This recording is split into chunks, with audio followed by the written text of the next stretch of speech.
video is starting.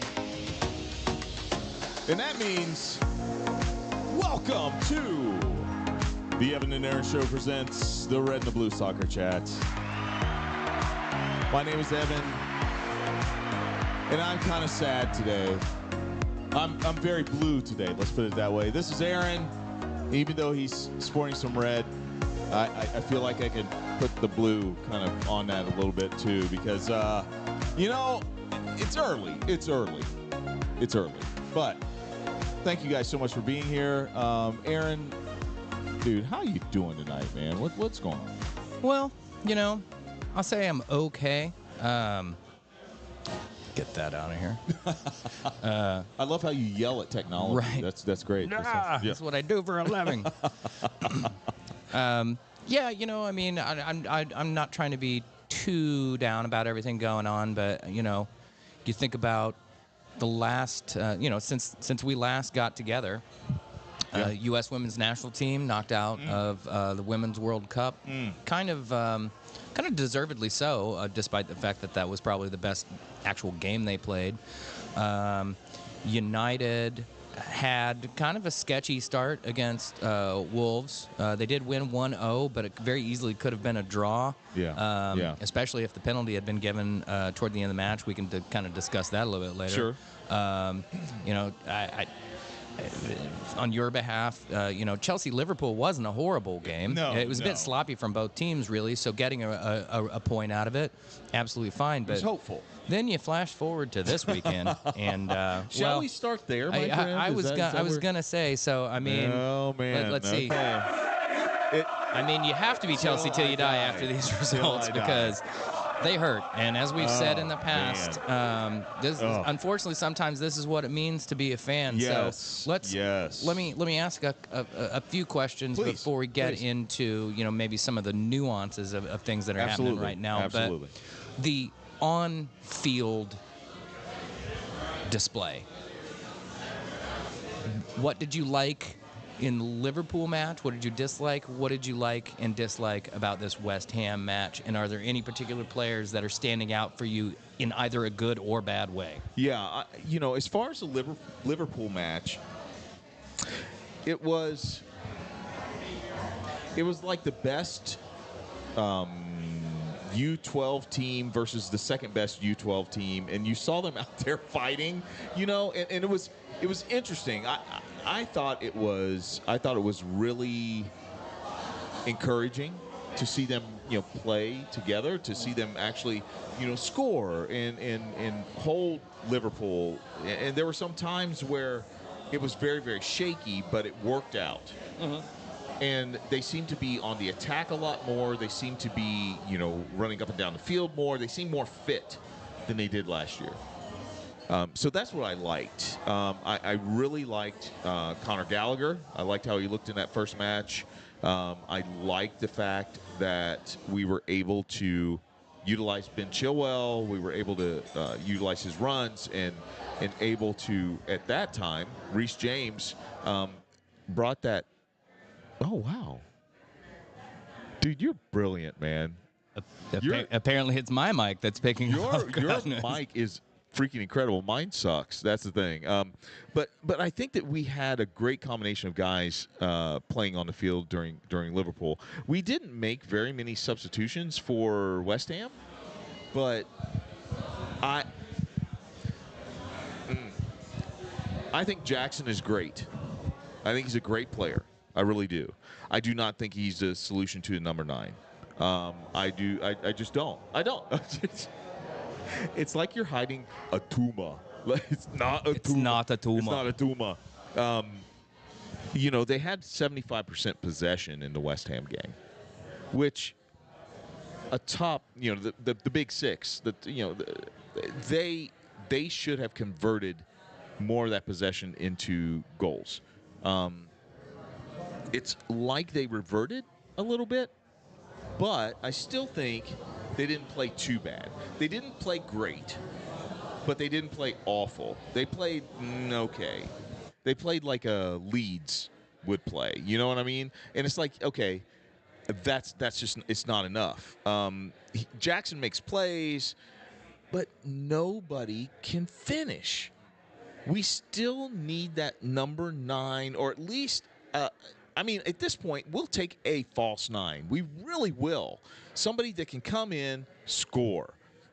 And you know, Sterling looked pretty good in the first half of the match. Chukwuemeka scored a great goal, just a brilliant strike. That was an excellent individual play where he broke down some guys in close quarters too. That is, as someone who's spent a lot of time as an attacking player, that is one of the more difficult things to really be able to pull off, is to create enough space and drop that shoulder on a guy and get their weight going the wrong way, so you can create enough room to get a shot like that off. And the finish was absolutely brilliant. Oh, so, it was. I mean, and unfortunately, he goes off injured. Yes. So another bright spot gets dimmed. It is the travails of Chelsea. Let's just put it that way. That'd be a good book title. Travails of Chelsea. Yeah. Oh, wow. Well, if I can write it, then we might get some funding for the podcast. Okay. Anybody out there? Which we desperately need. We'll do that. But, you know, it's definitely not time to panic. It is not time to panic. No, it's early days. It's early days. Aaron, you would not believe the Chelsea, like, pundits and everything. Oh, my God, here it goes again, and blah, blah. I'm like, dude, we've got Ten Hag out chants going on. And that's crazy. I'm just like, stop it. Just stop it. It is not time to panic. These guys have only played 2 Premier League official matches together. So my question is, you know, where are they at psychologically? Because what has this done to young guys? You know what I mean? Right. Young players come in. They're like, "Oh my God, we tied Liverpool. We really played our hearts out." And now you come and you lay an egg against West Ham. I'm not saying that West Ham is not a quality team.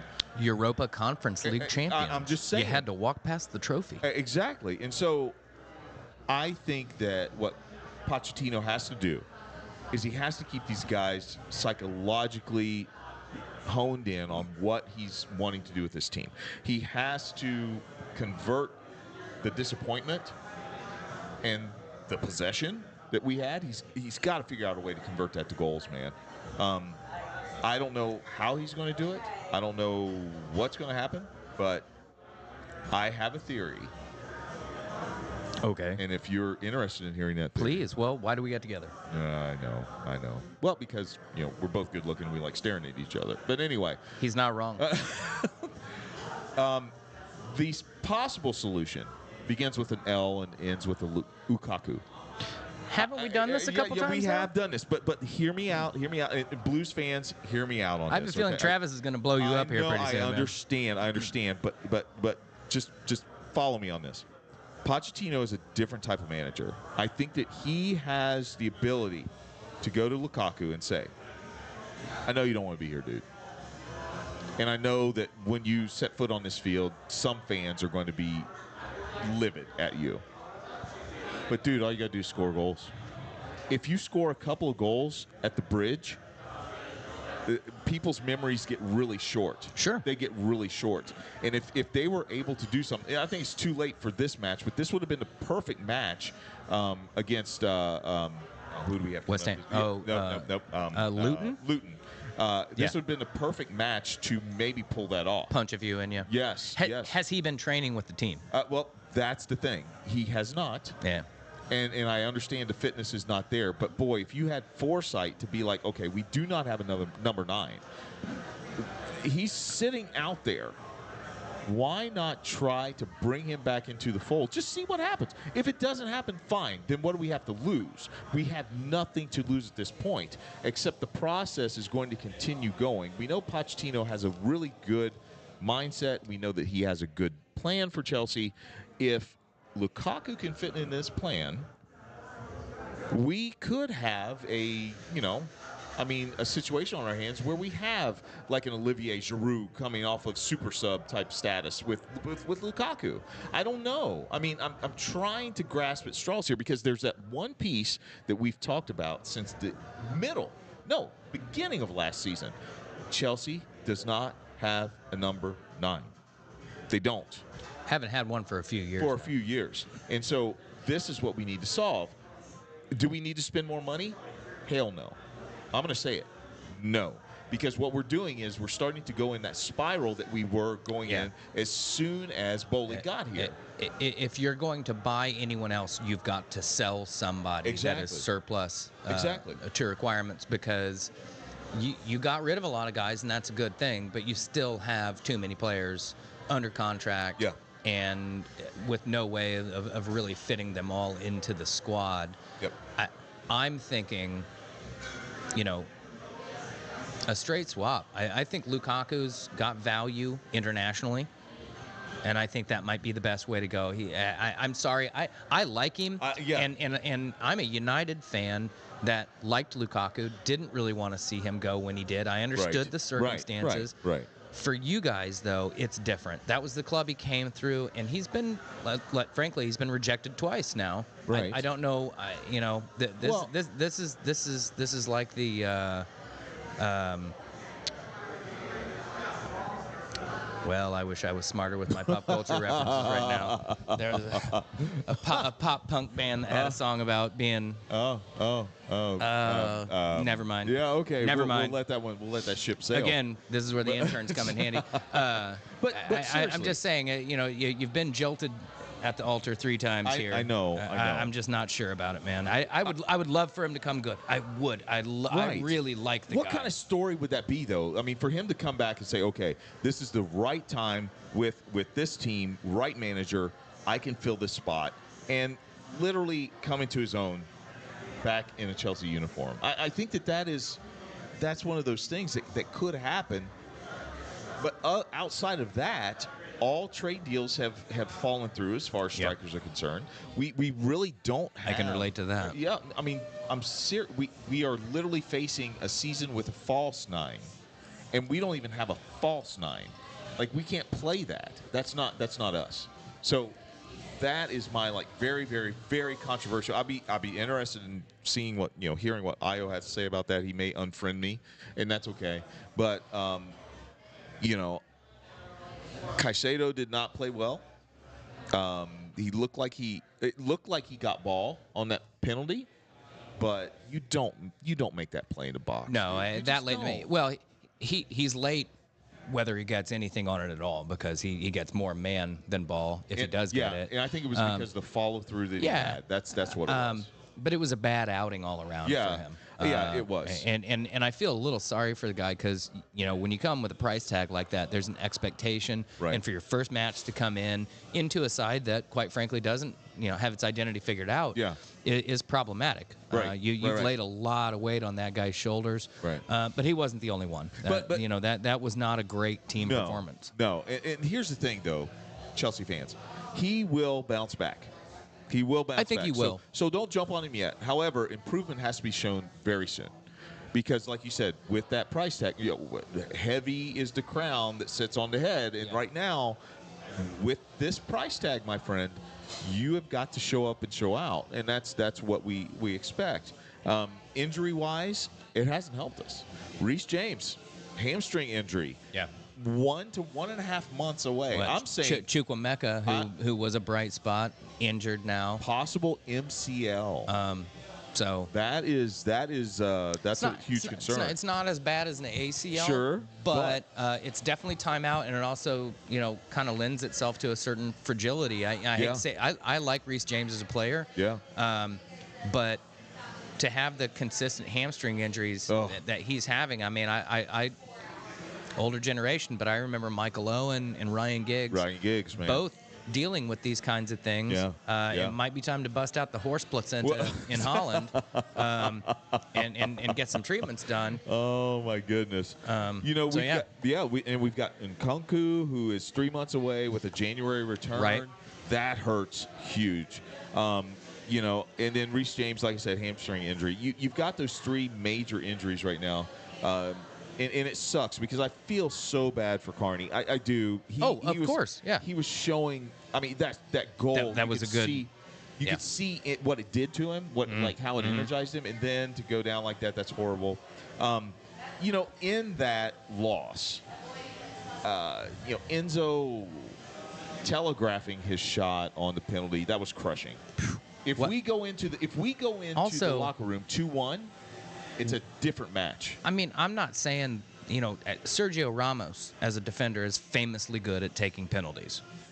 But this early in the season, Why do you have Enzo doing that? when your number 6 is the guy who steps up and literally no one else was like, nah, man, I got this. Like, hey, Raheem Sterling, you are a veteran on this squad. That's exactly who I would have taken it. You should probably, I mean, you play for England and would probably get picked to take a penalty unless I'm missing something. No. So what is going on? That was crushing. That I think, like I said, was a poor penalty. It was a poor penalty, and if we go in 2-1, it is a different match. It's a totally different match in the second half. I think that was an indication of how young we are. Mm-hmm. I think that once we did not convert that, I think a lot of heads went down. I would agree. And I think that carried on. It was through an the second opportunity to take control of the match. Yes. And honestly, from that point forward, it really always looked as if West Ham was the more likely to get something out of it. Yeah. And the last thing I'll say is this: it should have ended 2-1. Caicedo's challenge, like I said, it goes from bad to worse in situations like that. Right. So overall, yes, we did not play up to par. We did not play well. I think there are still a few bright spots there. I think possession-wise, for sure. But here's the deal: I'm going to temper that because West Ham is that team that will let you have possession. They're notorious for letting people have possession. So while it was, pretty much 3-1 as far as possession goes, Chelsea did not convert, and that is that's it's only second match of the season. It is concerning, but once again, do not shoot up the flares, Blues fans. Don't. It's going to be a long season. Rewind 2 seasons back to these guys. Okay, that's just what kind of ride we're in for this season, I think. Yeah, I don't disagree. The only thing I would add to that is late on in the match, Poch's body language on the sideline seemed very resigned. Oh, to the wow. result. You saw that. Yeah. Hands in pockets, just kind of shaking his head like, this is what I've gotten myself into. Now, I hope that's just the look of a man who in the back of his mind is like, I've got work to do, and I will get started on it. Because I like him as a manager, but there's a lot to fix at Chelsea right now. Judging by his post-match interview, I want to lean that way. Yeah. That he's like, oh yeah, there's a lot of things to fix. I like the energy of the team. And here's the thing, I can't disagree with him. Even though those guys hung their heads at the end of that first half, they still kept fighting. There was some the moxie wasn't there though. You know how you're like, okay, well, we need to just keep doing this, but you don't have any drive. That's kind of what I saw. Well, I think that's a twofold issue. That's going to be hopefully unique, but it's going to be the foreseeable future until people come back. Your captain's out. Yeah. And he hasn't really established himself as a captain yet, in the sense of I have this longevity and the players look up to me in a certain way. By the way, guess who's captain until he comes back? Kappa? No. Oh. Ben Chilwell, my friend. Ben Chilwell. Oh, I saw that. Yeah. I again, I'm just giving you crap. Well, you're giving yourself crap about Ben Chilwell being the captain of your club. I love me some Ben Chilwell. Stop it. But I think the bigger issue was, you don't have to wear the captain's armband to be a leader and to step up. Right, and it was disappointing for me to not see Raheem Sterling trying to kind of gather the troops a little bit. Yep, I agree. Maybe even Enzo, who, I know he's not been there that long. Yep. But we're looking at a guy who, this is how things work now. Yes. That you have to kind of step up and be ready to go early on. We're apparently doing halftime. Well, we're halftime. Bit early. It is halftime. Hey, you know what? Here's what's awesome about this. You guys keep us underneath the time frame to make sure we get on Instagram. There you go. So, it's perfect. So halftime shots. The ladies are here. Thank you, JoJo. Thank you. Oh, we're opening the Claridactyl. We are opening early this weekend. We've got the crawl going. Oh yeah. There will be breakfast served and Slanty. Cilantro. And thank you as ever to the fine people of Chatham. Fundaba. Ooh, lovely. We'll all be celebrating. Fundaba. Also, for those who haven't noticed the way Evan is holding his microphone and his hand gestures, there will be a rap battle at the end of tonight's show. The staff will be choosing the beats. So stop it, man. You've still got time to Okay, get. What? so- Look, you forced me to it. So Dude, now, I'm going full. You're going full KRS-One on me, aren't No, you?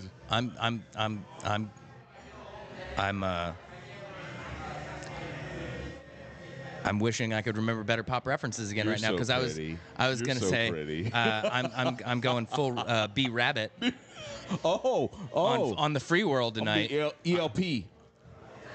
You be Killer Mike. We're gonna hold on. I think I'll be LP and you'll be Killer Mike. No, we're gonna mix them up. We're gonna mix them Okay, up. that's fine. ELP. That's fine. Also, check us out on Snapchat when we reverse our skin tone and our genders. Tune in for that. What is happening right now at this moment in this place? This is what used to always happen on this show. you So know what? welcome to the club. I gotta admit, I pre-gamed just a little bit before you got here, and I'm feeling pretty good, man. Feeling pretty good. But you know what I'm feeling really good about? I'm feeling really good about talking about. Well, good. I'll let you talk about it for a while. I'll take it back. I'll take it back. And here's why I take it back is because I do not celebrate when my friends are sad, and you did not celebrate when we're sad. No. But I'm happy to be here for you, my friend, as we talk through Manchester United and their performance. Well, you know who did not give a good performance? Yeah. Now, I love me some Bruno.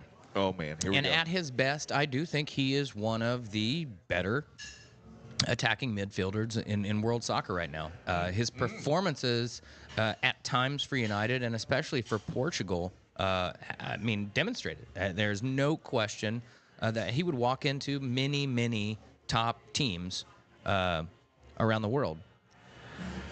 The converse of that is he's all of the worst aspects of Cristiano Ronaldo's whining and Roy Keane's surrounding the referee and bitching about every call that goes against United, even when he's right. Look, we probably did deserve a penalty at the weekend for the handball in the box. The proximity thing has a little weight to me, but I'm sorry, why is your arm way up here no matter where the ball is? True. You're true. inside the 18. Your arm's up here.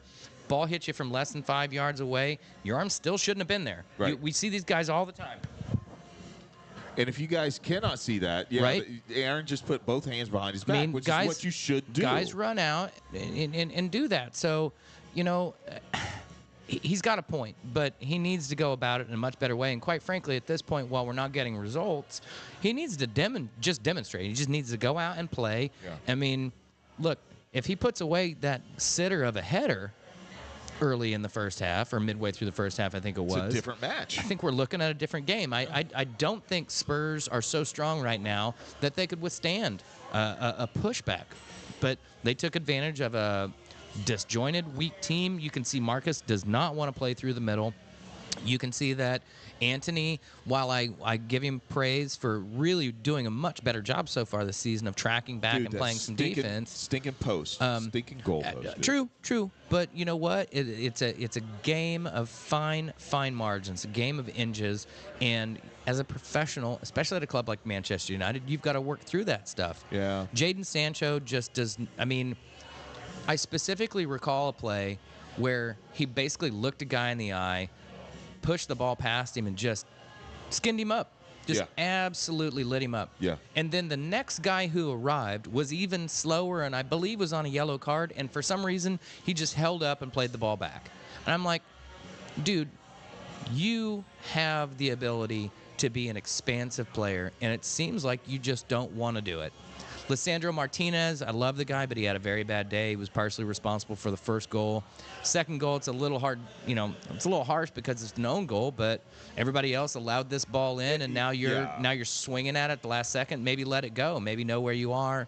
But dude, I gotta jump in here because despite how bad they looked, I have to reiterate, it is literally the second game of the season. How in the world can you call yourself a Man U fan and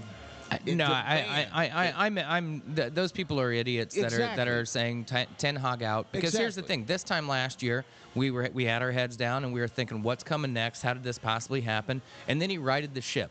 If you believe in your manager, you can have 1 or 2 bad results and know that he's going to make the adjustments that need to happen. And we were able to do that with the squad we currently have, plus a couple of new players. Yeah. So I mean, Højlund is going to make a difference. I don't know that we need to hang all the weight of goal scoring on him, but let's face it, this team platoons its goals anyway. Sure. Right? Sure. You're going to see Bruno bang in a few. He's definitely going to get his PKs. Rashford's going to score his tap-ins. Right. Jaden gets his goals when things are going well which for him. Which usually are beautiful. Varane finally scored for United, and I think it's the kind of thing that, he's a defender, but he definitely gets forward on set pieces and things of that nature. Yeah. He's going to get weigh in with a couple. I'm not panicking just yet, and especially because we're apparently finally finalizing the deal for the takeover. Wait, don't talk about that. That's here in a second. Okay, that's fine. But I mean, there are positives on the horizon. We cannot show up this weekend against, I believe, Forest. Hold up. And keep talking, my friend. We're both playing teams that should be at the lower end of the table.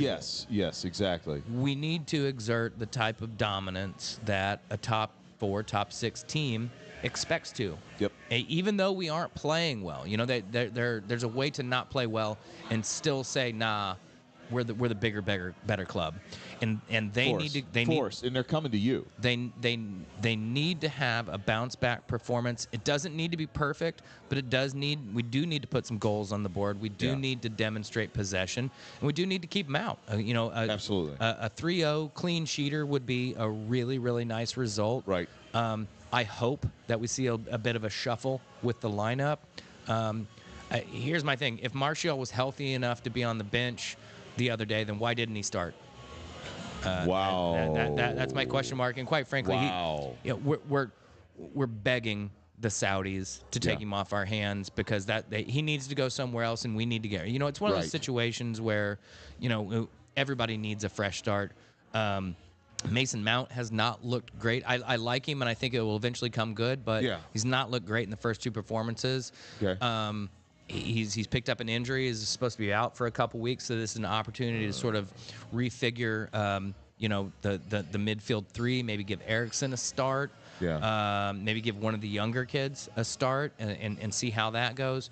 But this is an opportunity that has to be taken, and it has to be taken by Ten Hag, and the players themselves have to step up this weekend, because if we show up at Old Trafford and have another just sort of unenergetic, even if they win 1-0 with a goal in like the 75th minute, that is not good enough for a team going into a season thinking we're going to push City.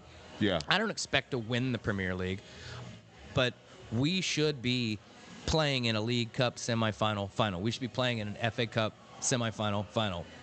We should be pushing City to the point that the league is still alive come April. Yeah, no, I totally agree. It might be 6 points going into May, and City might win it again because, let's face it, they are tremendous. They're City. But we need to be in a position to be pushing them the whole way, and we've already dropped 3 points. And here's the rub.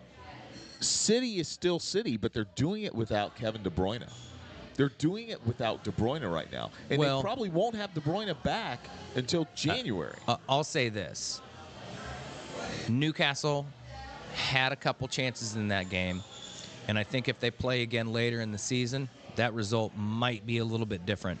City did show the fact that they are a big club by winning 1-0. Sure. But they did not command that game. No, they didn't. They got a good goal, but they didn't own that game. And Newcastle did put them under pressure. And I thought Phil Foden, in an advanced role, really, really deputized for Kevin De Bruyne in a nice way. But I can't stand Phil Foden. I know he's great. When they've got to play a Bayern Munich or a Real Madrid, they're not going to have the nous and technical ability of a Kevin De Bruyne. Now they're going to be able to platoon this over the course of these next 4 months. Right. You're going to say, you know what, we're on the attack anyway. We're going to play Phil Foden. Okay, cool. We need to be more defensive. Kovacic. We want to, but they've lost more than Kevin De Bruyne right now. Well, that's true. That is true. They lost Gundogan. Yes. He's transferred on. He's gone. So your options for people who can be what I'd call a two-way playmaker for you, that's a struggle. You don't just recreate a Kevin De Bruyne out of whole cloth. Right. So I think there are going to be days that are struggles for them, and it will be interesting to see who steps up. Now, they do have an amazing cast of characters, so there will be guys who step up. There will be people who do the step into that role, but they've got some issues on their hands. No team on the planet would be able to miss a player of the magnitude of a Kevin De Bruyne and just be like, no, it's totally fine. Right. It just doesn't happen. Right. So. Okay. Well, Chelsea plays on Luton. I don't care. Fuck. Leicester. Fuck you. Anyway. Oh, can I say that? We can because it's the internet. Okay. Yeah, there you go. They play on Friday at 3, and then we have United's match 10 o'clock on Saturday. At 10 o'clock. So I may be here Friday. What do you got on the anything good on Saturday that we can encourage people? Let's see, what other matches are there? So Bournemouth Tottenham is not horrible. They will not be open at 7 a.m. for that. Brentford Crystal Palace, that very well could be an interesting match. Brentford is on a roll. Reminder, they will be open at 9:30 on Saturday, so they'll be open a little bit before the games begin at 10 o'clock, so you get in for your Arsenal Fulham, which is always fun. Yeah. A London derby. Brentford Palace could be a really, really fun game. Yeah. Palace probably deserved a penalty against Arsenal, by the way. Yeah, they probably did. Everton Wolves is probably going to be a shit show. Yeah. You want to turn that one, ladies and gentlemen. Go HGTV on United Forest, of course, I'm rooting for. And I tell you, Brighton West Ham might be a really fun match to watch. Yeah, and then on Sunday we have Burnley, Aston Villa. Villa should, Villa fresh off a 5-0, 5-1 drubbing in the Europa Conference League against the other team that they played against. How wonderful would it be to see Sheffield get their first win? It'd be sweet. Against Man City. It would be sweet. That would be wonderful. And Newcastle Liverpool is a match right there, ladies and There's gentlemen. going to be goals in that game because nobody on either team wants to play any defense anymore. That has become abundantly clear. Both these teams are going to ship some goals this season. Absolutely. I think I'm going to say it right now. That game ends 3-3 or 4-4. Wow. Yeah. Okay. Yeah, we're going to see some goals. I'm going to say Mo Salah gets. I think he. Does he miss a penalty? No, again? No. Oh, okay. No. You sure? Not at all. Yep. You're sure. Okay. He'll at least get a brace. That was a trash penalty. He did not deserve. He didn't, but he'll at least get a brace. That's what I'll say. All right. Well, and if the game ends 3-3, I'm fine with it. There you go. That would be kind of fun. Yeah, so. absolutely. All righty. So, ladies and gentlemen, there's our run through of the blue and the red. So we're going to give ourselves some. A little bit of love. A little bit of love. And then transfer to. Is this? I mean, I don't have much to say. Okay. I just don't. So I'll go first. Okay. Carly Lloyd, you are absolutely right. It was unpopular at the time for her to do the thing, but it was confirmed. From several sources, from the team's captain, and also just the fact that they were ill prepared, not but ill prepared for this tournament was glaring, absolutely glaring. Rapinoe, Morgan, shells of themselves. It's a humbling experience. Kudos to Spain. Good for you. The Lionesses had too many injuries and a red card that just hurt them. So, it was, Yeah, it was what it was. I listen to, obviously, because I love us, I listen to our podcast over again. There you go. So there's one more listener. Nice. And We're in the tens now. we're in the tens, yes. And Io is absolutely on point in saying that we are seeing right before our eyes the catching up of the world to the U.S. women's national team. I don't know, and this is what's scary about it, I don't know that we have a counter. Unless we do what you said in our last episode and start really promoting to these young ladies playing overseas.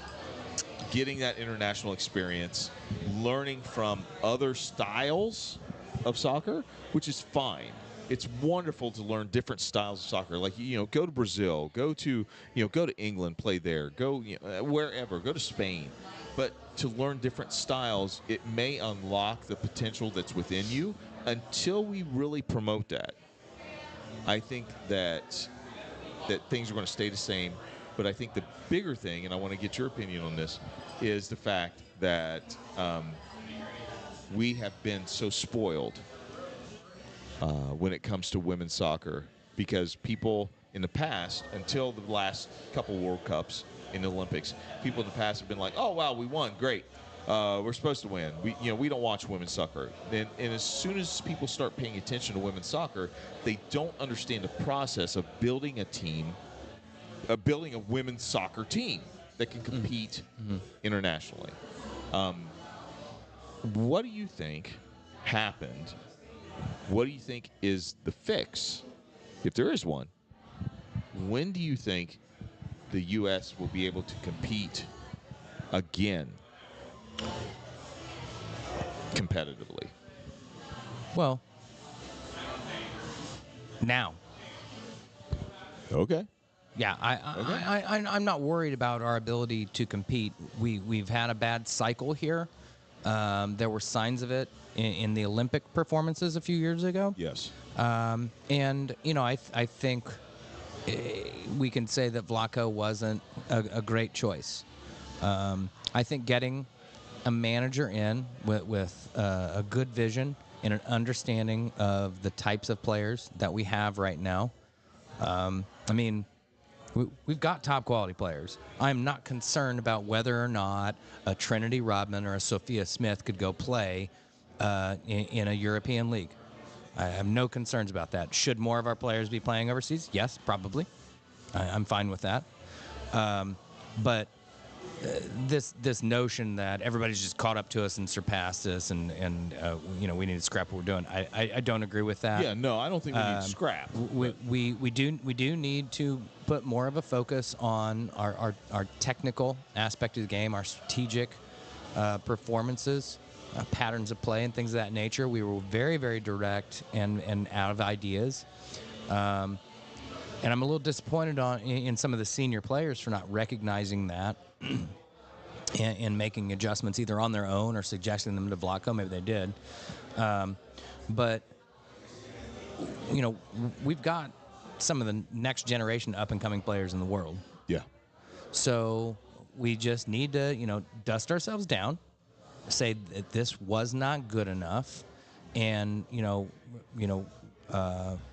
recommit ourselves to being the best team in the world and the best women's program in the world. And I think we can do that. It is going to take somebody with vision. I don't think we can steal a Serena Wigman away from England right now. I think they're just way too close for the English FA to let her go, and we probably can't throw the kind of money at her that would be so tempting. And they had so many injuries, man. Yeah, they did. They just did. And if I were that manager and that group of players, I would be like, no, I want one more chance at this. I want one more chance at this, and then you can say, no, we can't do it. Right. But we do need to look at the best managers available, especially those who do have a better understanding of the women's game and an understanding of the American mindset and what is needed. I don't know who that person is. Yeah. But they do exist, and Our job is to find them, get them in charge, and get this team ready to go to the Olympics to bring home a gold medal, and then build on that performance to be ready to go to the World Cup in 2027 and win that. Because we are the Brazil of women's soccer. This trophy is ours. Good point. Good point. Occasionally we loan it out when we don't quite have a good enough squad. Yep. And this is maybe one of the weakest that we've put out. And I don't think the players themselves were that weak. Our team was weak. Our selections were weak, and our concept was weak. I agree. But I agree. There's no reason for me to believe that we cannot still be one of the best teams in the world and go to the Olympics and demonstrate that, and then follow that up with a World Cup performance. So. Yeah. I'm cautiously optimistic, but I do have faith in our ability to do this. Let's hope that the head of the women's side of U.S. soccer figures out how to find a good manager much quicker than the fact that the U.S. men's team still does not have a full-time manager. I was baffled by that. I'm like, you talk about Berhalter, and it's like the players want him. Yeah, I know, like, and I know we've got him back, but gosh, he's been awfully quiet. It feels like we don't have a manager. Right, I get it, but at least, our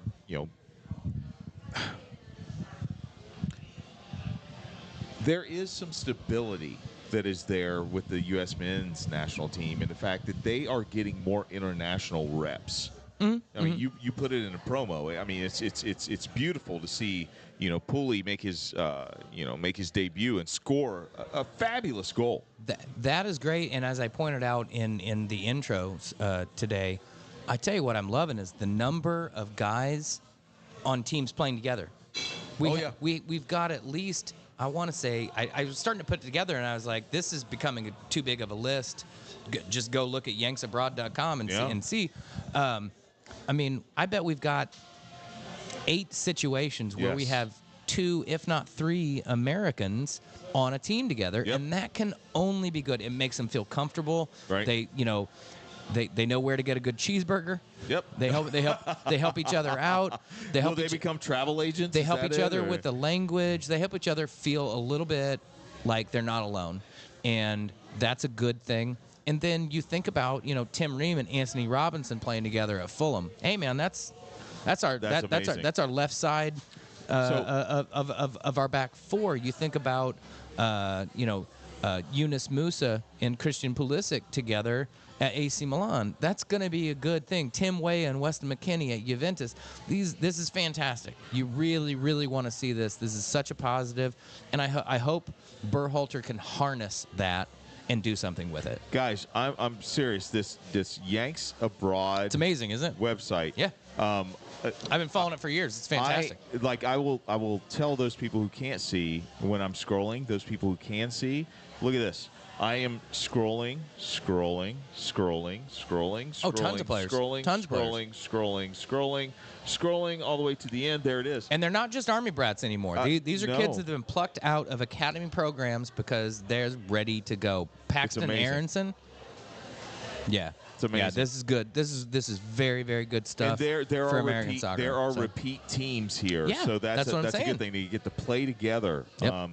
Man, I tell you, it's interesting because I almost made this question the Hey Aaron question for tonight, but I wanted you to kind of talk about the haters that are out there that are trolling the women's national team, trolling Megan Rapinoe, trolling just all the players that gave all of their guts out there, and yeah, we get it. Sometimes it's not enough. But still, I don't think you can question the fact that they gave everything that they had. People who are going after, especially Megan Rapinoe and the team in general, this isn't about soccer. No. It's got absolutely nothing to do with soccer and everything about the fact that they have chosen to use their platform and give voice to certain political views that these people are just not willing to engage with and are immediately repulsed by. Thank you, sir. Thank you. And with that, ladies and gentlemen, we are now going to our Hey Aaron segment. And it's a pretty, wow. That is the early crowd. That's the early drunk crowd. Hey, what's up? Hey, Aaron, hey. That's all the Hanover folks. Anyway. It was a dry campus. We didn't drink. Oh, well, then that's Cincinnati Christian University. There you go. Anyway, it's a simple segment, dude. I just want to get your thoughts about Sheikh Jassim being the apparent new owner of Man U. Will the Glazers really sell? Well, I can't possibly answer that question. This has been going on for 9 months. I don't understand why they've announced that the deal's done, but it's not going to be finalized till October. I just don't know. I don't think any of us have any real true insight to it. How do I feel about Sheikh Jassim purchasing the club? That's a long-ass conversation to have. We got to get on Insta, man. We got to get on Insta. Yeah, so the short of it is, if somebody wants to invest in Manchester United and put a lot of funds into making us successful, I'm obviously for it. It remains to be seen if he's going to engage in sports washing in the same way that some of these other countries have. And like I said, there's a larger conversation to be had about, it's a certain amount of, I guess, jingoism for us to be complaining about the Saudis when we're funding some bad shit around the world. And great movie, by the way. Basically,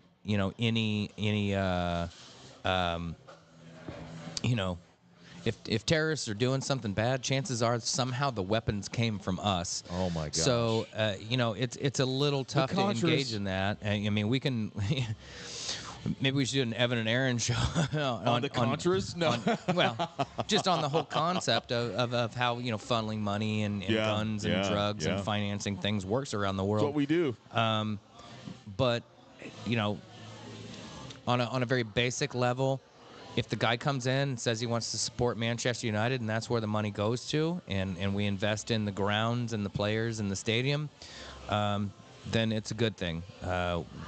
We'll discuss any of the potential side effects of that or the kind of person. I mean, we just don't know anything about the guy. They show the exact same photo every time the guy gets mentioned, and it looks like a damn glamour shot.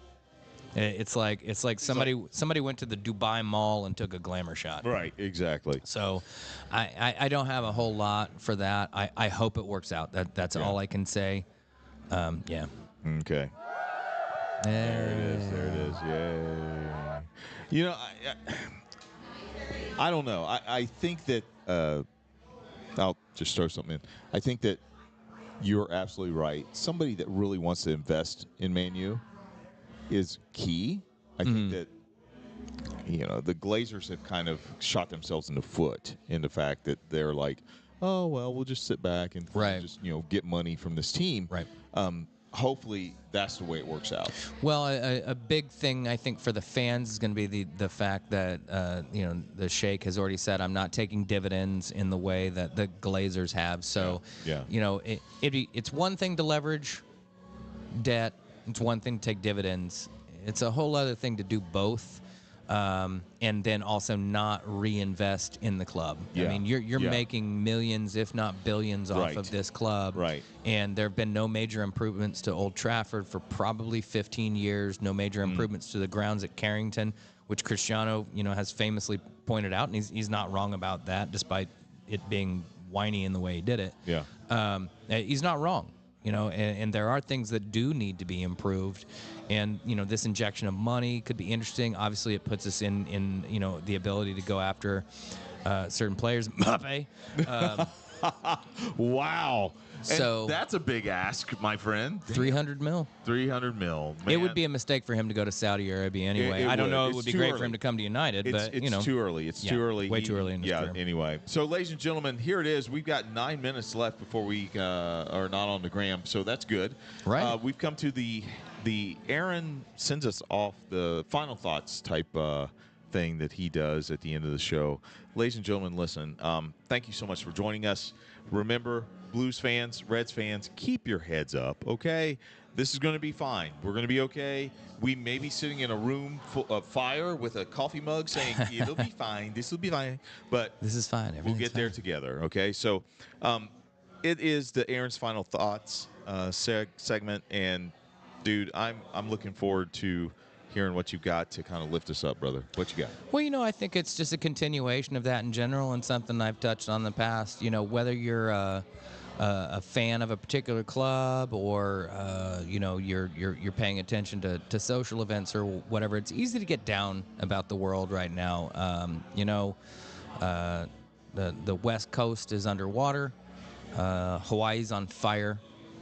Canada, I think, is still on fire. Maui strong. Maui strong.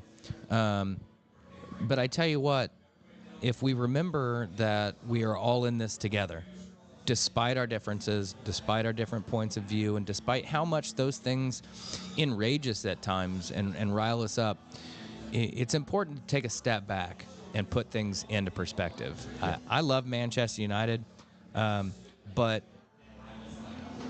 even at their most frustrating, I have no influence over that club. I have no ability to do anything other than say, put it out into the stratosphere that this is frustrating. I think we should do better, and I hope, somebody, it's like sending in letters to a senator. Once the stack gets this high is when they start to pay attention. Right. As an aside, it wasn't until there was an awful lot of people speaking out about the whole Mason Greenwood thing that they reversed their decision on it. So, yes. A conscious and informed voice can get your opinion out there. And I think that's what we all need to remember is to keep things in perspective. And if something does get us to that point, take that deep breath, take a step back, and then say, I'm going to organize my thoughts, and this is the best path forward. And we haven't done that for a long time. I'm not going to venture too far into politics here, but we've been a C here for several years. Yeah. Left, right, center, not able to get along. And the reality is, as I've always said, the vast majority of us are much closer than we are apart. Yes.